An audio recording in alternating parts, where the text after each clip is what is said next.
They say the greatest alchemists don't just transform lead into gold, they transform themselves.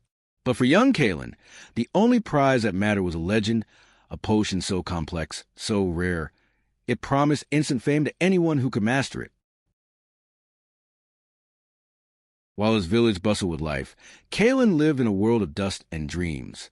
He was so consumed by his grand ambition that he didn't see the simple, gentle world outside his window. He didn't see the skies darkening or the winds beginning to stir. The storm arrived with a fury.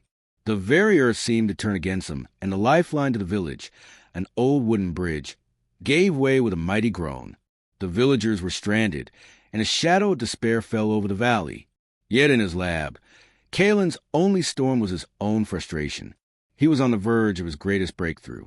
Then, with a flash and a bang, it was all over. His impossible dream ended not in glory, but in a puff of green smoke. And in that failure, for the very first time, he truly saw. He had chased a fantasy, and in doing so, had ignored the real magic all around him. He set aside his grand ambition and turned to the simple art he had always known. He didn't create a legendary potion, but something far more valuable. This village is he created truly a way where I for his belong. people to be whole again.